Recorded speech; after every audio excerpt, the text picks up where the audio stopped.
Merci de réitérer votre attention si singulière à Radio 7 Online pour vous informer. Mesdames et messieurs, bienvenue dans ce journal dont voici l'essentiel. Sit-in prévu ce lundi 22 novembre du bloc patriotique par le biais du CALCC et Milapro devant les sièges de la Commission électorale nationale indépendante CENI sur le boulevard du 30 juin a été réprimandé par la police nationale congolaise comme instruit par les premiers citoyens de la ville, Jean-Tini Ngobila. Les détails, vous les suivrez dans ce journal avec nos reporters témoins de l'événement. Et puis, pour la énième fois, un accident routier s'est produit l'avant-midi dès ce lundi 22 novembre sur la route Lubumbashi-Kolwezi. Deux bus sont entrés en collision. Le récit dans cette édition du journal avec notre correspondant dans la grande province d'Ikatanga. Voilà tout pour les sommaires, mesdames et messieurs. Bienvenue à cette nouvelle session d'information sur Radio 7 Online. Comme je l'ai dit tout à l'heure en prélude de cette édition du journal, initialement prévue pour ce lundi 22 novembre, les sit-ins du bloc patriotique par les billets du CALCC et Milapro devant les sièges de la CENI sur les boulevards du 30 juin a été réprimandé par la police nationale congolaise sur instruction du gouverneur de la ville, Jean-Tini Ngobila, qui avait par ailleurs boycotter cette activité citoyenne. Les récits de cette journée avec Jean-Dédié Moukadiwa Kangoudia, Jires Ley, rendu par Trésor Bachicha Chimpunki.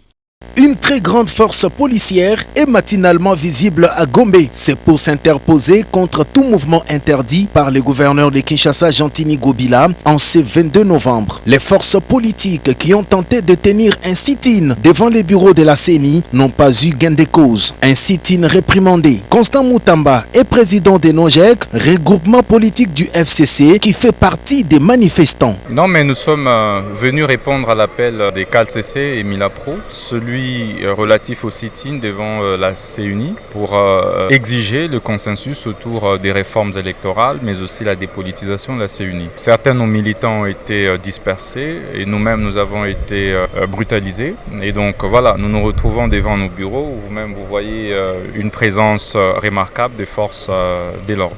Et donc il revient plutôt à ceux qui ont organisé le sit-in et que nous avons accepté d'accompagner de pouvoir donner les raisons de l'interdiction de ce sit-in qui est pourtant une activité publique autorisée par notre constitution. Non, mais nous sommes là. Mais le sit-in, en quoi il consiste? C'est évidemment ce que nous faisons. Il faut davantage de liberté. Il faut davantage ouvrir les manifestations publiques et les autoriser pour cristalliser la démocratie qui est les résultats d'un très long processus de combat. À noter, ce lundi 22 novembre, suite aux barrières placées à cette fin par la police, les activités au centre-ville ont tourné au ralenti. Passage conditionné à la présentation d'une carte de service pour les fonctionnaires, les bradeurs, cambistes, tenanciers des Maléwa et des cabines publiques devant un dilemme parce qu'ils n'ont pas de carte et ils sont empêchés, ils doivent rentrer à la maison. C'est aux heures d'après-midi que les activités sont revenues au sens normal.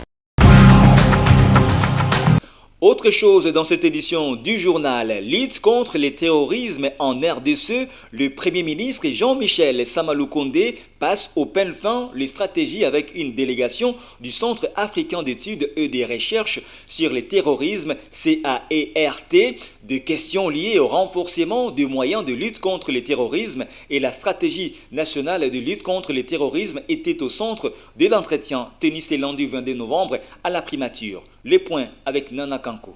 Le chef du gouvernement central s'est entretenu ce lundi 22 novembre 2021 à la primature avec une délégation du Centre africain d'études et de recherches sur le terrorisme. Des questions liées au renforcement des moyens de lutte contre le terrorisme, notamment la loi antiterroriste et la stratégie nationale de lutte contre le terrorisme, ont fait l'objet de cet entretien. À en croire le colonel Christian Emmanuel Mouhaya, un Pouy qui a conduit cette délégation des experts et techniciens, le Premier ministre s'est montré très intéressé et déterminé à mener un combat acharné contre le terrorisme qui endeuille des communautés à travers divers pays du continent, dont la République démocratique du Congo. Nous avons été très impressionnés par, disons, la disponibilité du chef de gouvernement à pouvoir renforcer les moyens de lutte contre le terrorisme de la République démocratique du Congo. Nous avons notamment parlé de la loi antiterroriste et de la stratégie nationale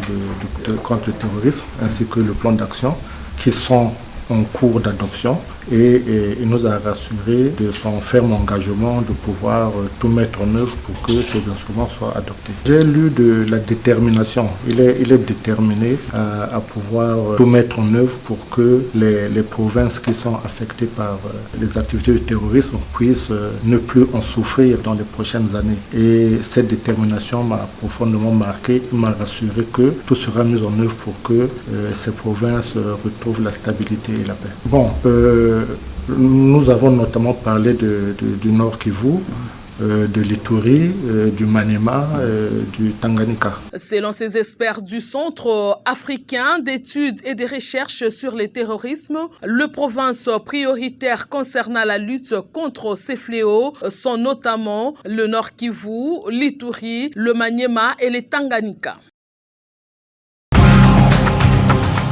Rendons-nous cette fois-ci en province. La police nationale congolaise renforce son effectif en Ituri pour sécuriser davantage la population pendant l'état de siège où les opérations de grandes envergures sont menées par les forces armées en vue de neutraliser les groupes rebelles et rétablir la paix. Plus de détails avec la presse militaire de la province de l'Ituri.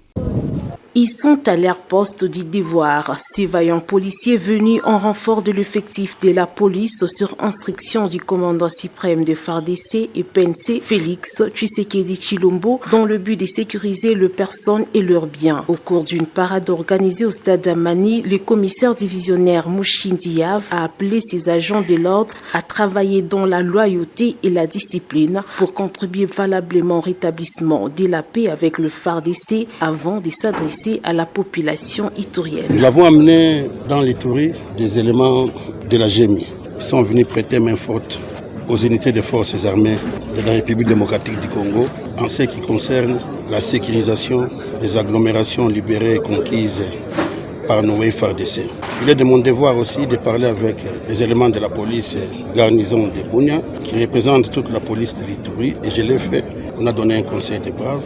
Et ce qui me reste à dire devant vous, la presse, c'est de diffuser correctement ma mission. L'état de siège n'est pas l'affaire des forces armées de la République démocratique du Congo et seul, non. Pour le vice-gouverneur policier, le mot d'ordre reste la discipline. D'un ton ferme, il rappelle les policiers aux bonnes mœurs dans l'exercice de leur mission. Yaliboso, discipline.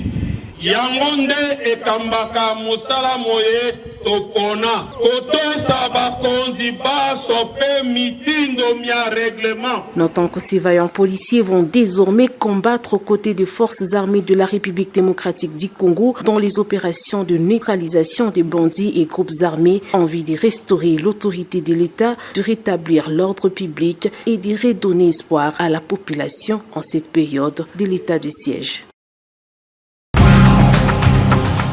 Et puis, restons-y dans la province de l'Ituri où cette province aura désormais son plan d'action sur l'application de la résolution 1325 sur la paix et la sécurité après 4 jours de travaux réunissant différentes structures féminines de l'Ituri, acteurs étatiques et de la société. L'initiative de la division du genre en Ituri avec l'appui de l'ONU Femmes. Encore une fois, reportage signé par la presse militaire. Regardez. Les femmes de différentes structures féminines de l'Ituri, les acteurs de la société civile ainsi que les services étatiques doivent participer à la consolidation de la paix en Ituri. Ceci en appui aux efforts déjà consentis par les autorités militaires de l'Ituri. C'est l'objectif d'un atelier de 4 jours qui a ouvert ses travaux ce lundi à Bunia pour la mise en place d'un plan d'action provincial sur la résolution 1325 du Conseil de sécurité des Nations Unies. Madame Sylvie Adougougouwa, chef de bureau de l'ONU Femmes, revient sur l'essence de cette activité. Cet atelier permet de pouvoir mettre en place un plan provincial de mise en œuvre de la résolution 1325, mais également de mettre en place un secrétariat provincial qui sera chargé du suivi de cette mise en œuvre. Au vice-gouverneur de l'Ituri, le commissaire divisionnaire Alonga Boni Benjamin de réaffirmer l'engagement de l'administration militaire d'appuyer ce genre d'initiative sur la paix avant d'inviter le groupe armé égaré à revenir à la raison. Et nous disons à ces frères qui ne sont pas nos ennemis d'ailleurs, ce sont des frères égarés, de revenir à la raison. Le bon Dieu qui a créé Ituri, c'est qu'en Ituri, il y a plusieurs communautés qui cohabitent les unes à côté des autres. Donc nous ne pouvons pas changer l'ordre de la création. Nous devons nous soumettre à l'ordre de la création. Rappelons que la résolution 1325 a été adoptée par les Nations Unies le 31 octobre 2000 et la RDC en fait partie.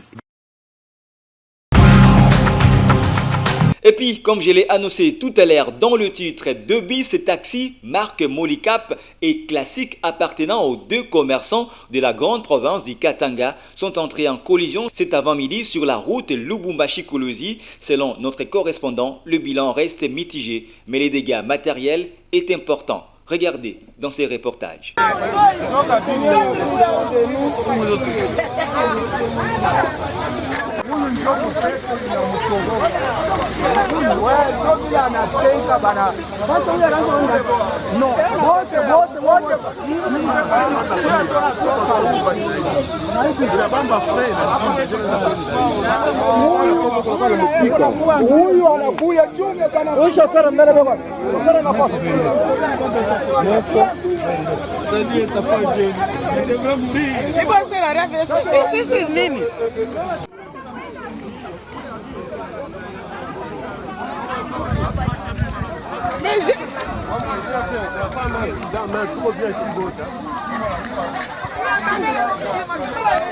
Les gens font l'accident, mais vous filmez.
Yenga alitoka chauffeur.